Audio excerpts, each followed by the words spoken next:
Jaz mislim, da se lahko vsi poistovetimo z gospodom iz uvoda. Brezpogojna ljubezen. Zato pa tudi vedno pravim, nobenih občutkov.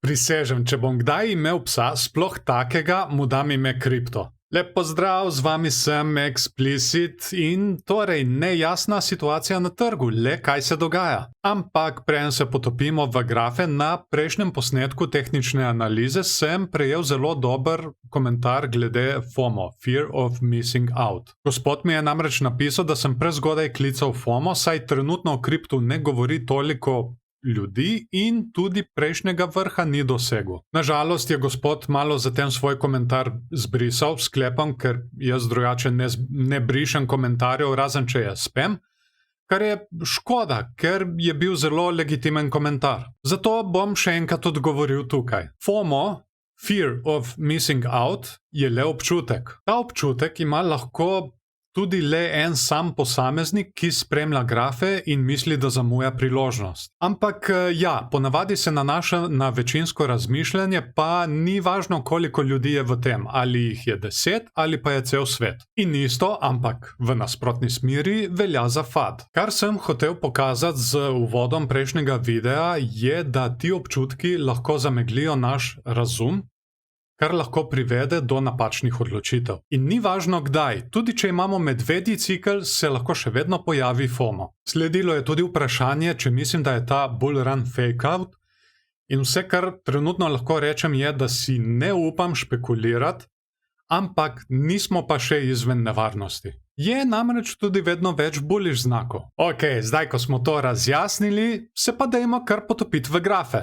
Tokrat si bomo pogledali le dnevni graf od Bitcoina, ker je kar precej stvari tukaj. To je naš Rising Wedge od prejšnjega videa. Dobil sem komentar, da po preboju se trendline od Rising Wedgea ne testira več, ampak kolikor jaz vem, se lahko testirajo in dosti trgovalcev ta pojav tudi trguje. Podobno se lahko pojavi pri Falling Wedge vzorcu, le da tu cena testira zgornji trendline. Ni pa zaračunati na to. Tukaj lahko vidimo, da je ta test tega našega trendlinea kar malo čuden, šli smo na stran, tako da lahko rečemo, da je ta Rising Wedge invalidiran, zato bom ta trendline tudi izbrisal. Luka me je opozoril še na nekaj, kar sem spregledal, tako da Luka, če slučajno gledaš, še enkrat hvala. Tukaj, če povežemo ti dve točki, kjer so se ustavile naše svečke, vidimo, da je tale trendline usporeden s tem zgornjim, kar pomeni, da smo formirali bullish kanal. In potem sledi izredno messy situacija, kot vidimo tukaj. Ta kanal smo prebili navzdol. Odbili smo se od 200-dnevnega MA, spet prebili nazaj, prišli smo nazaj v kanal, kar nakazuje na false breakout, in potem so se pojavile še te svečke, ki so spet pod tem našim spodnjim trendlineom našega kanala. Tako da ja, dajmo zaenkrat reči, da je ta naš bullish kanal zdaj invalidiran. Ta trendline bom zaenkrat zbrisal, ampak ga bom imel še naprej v mislih. Še vedno imamo tale wedge, ki se širi in je bearish, in tale spodnji trendline se lahko izkaže za podporo na poti dol. Kaj še lahko vidimo na tem grafu? Dajmo povezati ti dve točki, kjer so se svečke ustavljale.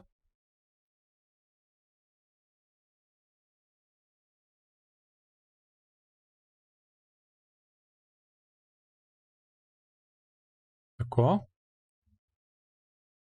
In ti dve.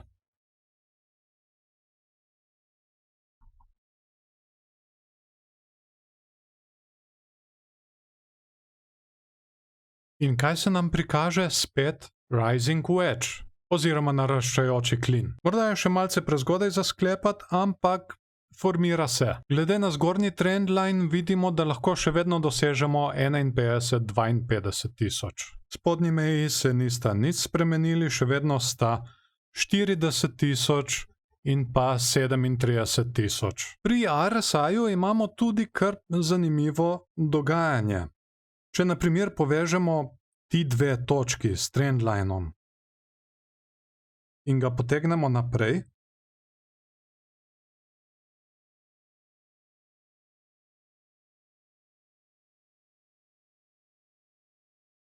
Kaže, kot da bi tukaj izgubili to podporo, potem smo se spet povzpeli nazaj, malce pokukali nad tem trendlinom in zdaj se spet očitno držimo pod njim. Seveda tukaj ni dobro dlakocepiti, ta graf je seveda zelo grob, kot vidimo, ampak še vedno se da risati trendline in se da na podoben način delati vzorce tudi tukaj. Tako da zaenkrat kaže, da smo izgubili podporo, ampak dobro je počakati, da vidimo, kako se bo končala današnja svečka. Če izgubimo to podporo, se bom potem jaz bolj nagibal k verjetnosti, da gremo še nižje.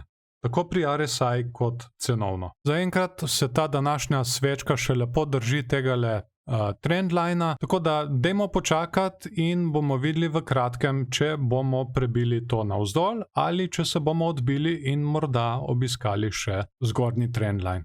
Tako, to bo vse za danes. Hvala vam, da ste si video ogledali v celoti. Všečkajte ga, če vam je bil všeč, ali pa mu dajte nevšeček, če vam ni bil. Vesel bom tudi delitev z vašimi prijatelji, če mislite, da so te informacije uporabne tudi za njih. Kako se kaj strinjate s to analizo? Če sem morda kaj spregledal, mi kar napišite spodaj pod komentarje in kot vedno bom z veseljem podebatiral z vami. V naslednjem videu vam bom predstavil en vzorec, ki se potencialno lahko formira v bližnji prihodnosti. Naj vam namignem, je velik in je bullish. Tako da ne pozabite se vpisati na kanal in nastaviti obveščanje, da ga ne zamudite. Lep pozdrav vsem in se vidimo kmalu.